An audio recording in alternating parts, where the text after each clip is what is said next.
Dear student, स्वागत है आप सभी का आपके अपने यूट्यूब चैनल स्टडी का रनवे पर।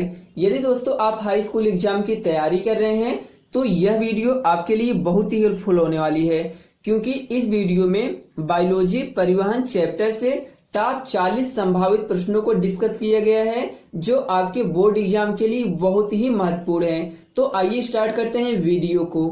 रक्त में पाई जाने वाली धातु है।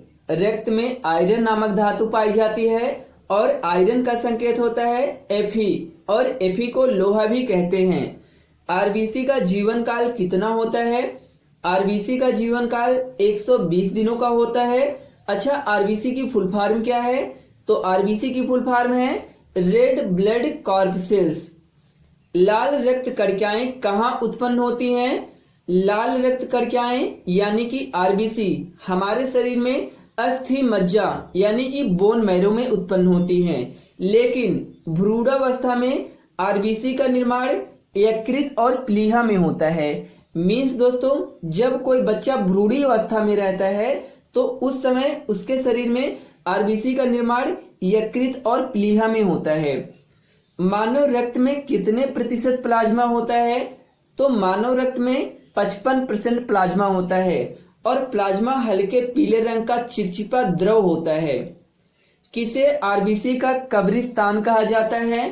तो प्लीहा को आरबीसी का कब्रिस्तान कहा जाता है। एक चीज यहाँ से क्लियर कर लीजिए दोस्तों, प्लीहा का 3 नाम है। या तो ऑप्शन में प्लीहा दिया जाएगा, या तो तिल्ली दिया जाएगा, या तो स्प्लीन दिया जाएगा।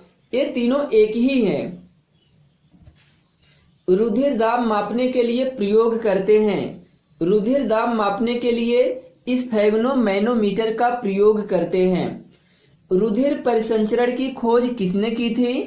तो रुधिर परिसंचरण की खोज की थी विलियम हार्वे। स्वस्थ मनुष्य के शरीर में रक्त की कुल मात्रा कितनी होती है?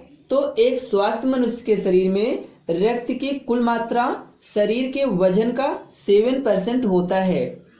निम्नलिखित में से कौन सी रुधिर कणिकाएं शरीर में आए हुए हानिकारक जीवाणुओं को नष्ट करती हैं?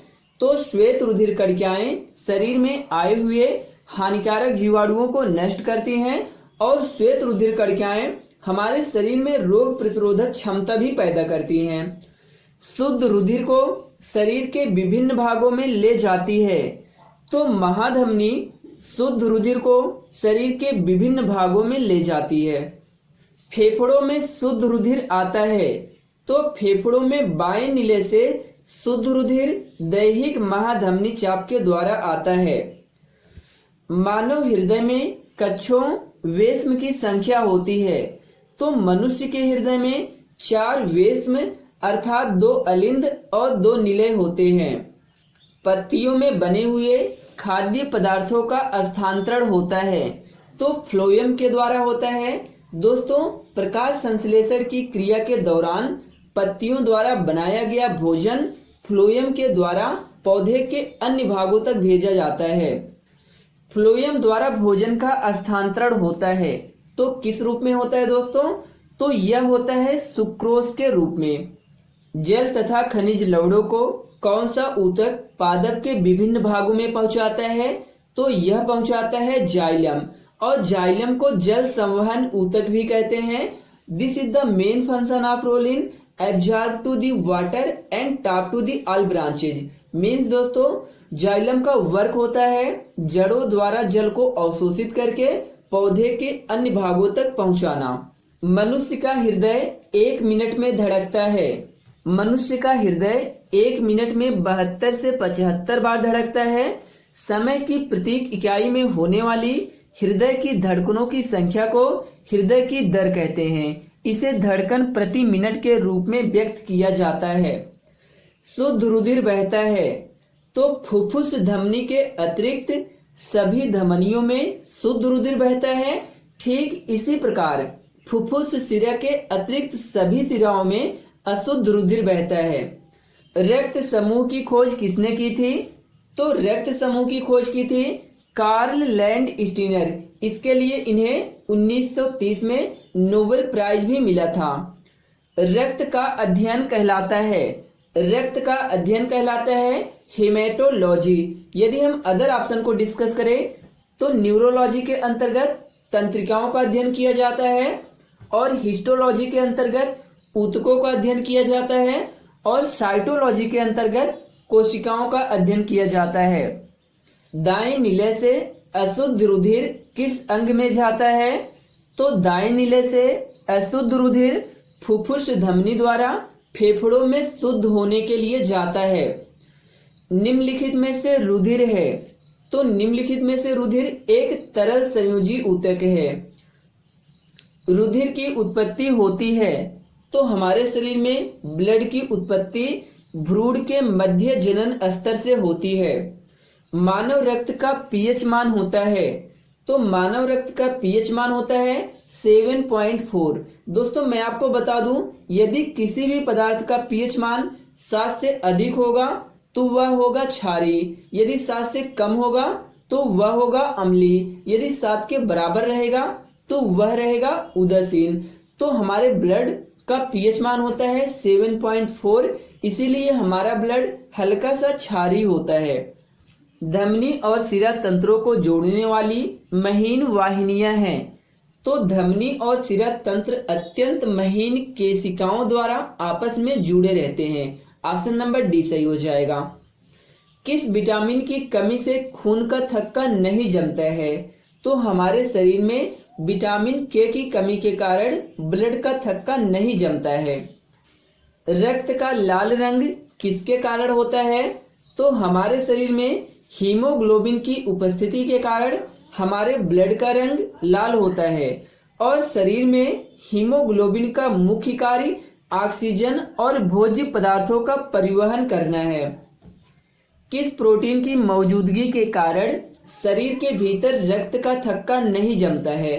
तो हिपैरिन की उपस्थिति के कारण हमारे शरीर के अंदर ब्लड का थक्का नहीं जमता है। मैं आपको समझा दूं, यदि हम लोग को चोट लग जाती है तो ब्लड जैसे ही बाहर आता है तो 2 से 3 मिनट के अंदर ब्लड का थक्का जम जाता है, लेकिन हमारे शरीर के अंदर ब्लड का थक्का नहीं जमता है। ऐसा क्यों होता है?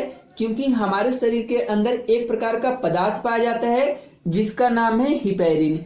यदि हमको कभी चोट लग जाती है तो हमारे शरीर के अंदर रक्त का थक्का जम जाता है, तो उस कंडीशन में हिपैरिन का इंजेक्शन दिया जाता है। रक्त का शुद्धिकरण कहाँ होता है? तो रक्त का शुद्धिकरण हमारे किडनी यानी कि वृक्क में होता है। जब मनुष्य सोता है तो उसका रक्तचाप क्या होता है दोस्तों? घट जाता है, यानी कि जब हम लोग स्लीपिंग की अवस्था में होते हैं, सो रहे होते हैं, तो हमारा ब्लड प्रेशर क्या होता है? घट जाता है। मानव शरीर में हृदय का कार्य है। मानव शरीर में हृदय का कार्य पंपिंग स्टेशन की तरह है। हमारा हार्ट एक प्रकार का पंप है जो ब्लड को आवश्यक दाब देता है हमारे शरीर में प्रवाहित होने के लिए। मानव रक्त के कितने समूह होते हैं? तो मानव रक्त के 4 समूह होते हैं, ए, बी, ए बी और ओ। मैं आपको एक जानकारी और अपडेट दे दूं, अभी हाल ही में एक नए ब्लड ग्रुप की खोज की गई है जिसका नाम है बॉम्बे ब्लड ग्रुप, और एबी ब्लड ग्रुप होता है सर्वग्राही। अच्छा, एबी ब्लड ग्रुप को सर्वग्राही क्यों कहते हैं? क्योंकि एबी ब्लड ग्रुप में एंटीबॉडी नहीं पाई जाती है। एबी ब्लड ग्रुप जिसका होता है वह सबका ब्लड क्या कर सकता है? ले सकता है, इसीलिए इसे बोलते हैं सर्वग्राही। और जो ब्लड ग्रुप ओ होता है यह होता है सर्वदाता, यानी कि यह सबको ब्लड दे सकता है। अच्छा, यह ब्लड सबको दे क्यों सकता है? क्योंकि ओ ब्लड ग्रुप में एंटीजन नहीं पाया जाता है। मानव शरीर में रुधिर बैंक का कार्य कौन करता है? तो हमारे शरीर में ब्लड बैंक का कार्य करता है प्लीहा अथवा तिल्ली। इसका एक और नाम है दोस्तों, अभी कुछ देर पहले मैंने बताया था, वो क्या है? स्प्लीन। आरएच तत्व का पता किस जीव में लगाया गया था? तो आरएच तत्व का पता सबसे पहले रीसस बंदर में लगाया गया था।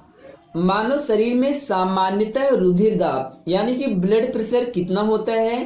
तो हमारे शरीर का ब्लड प्रेशर होता है 120/80 mmHg। रुधिर स्कंदन का समय कितना होता है? यानी दोस्तों जब हमको चोट लग जाती है तो कितने समय में हमारा ब्लड का थक्का जम जाता है? तो लगभग 2 से 8 मिनट के अंदर। रक्त का थक्का जमने में सहायक प्रोटीन कौन सा है? तो हमारे शरीर में रक्त का थक्का जमने में थ्रोम्बिन, प्रोथ्रोम्बिन, फाइब्रिनोजन, यानी कि ये सभी ऑप्शन सही हो जाएगा। पौधों में वाष्पोत्सर्जन किस भाग में होता है?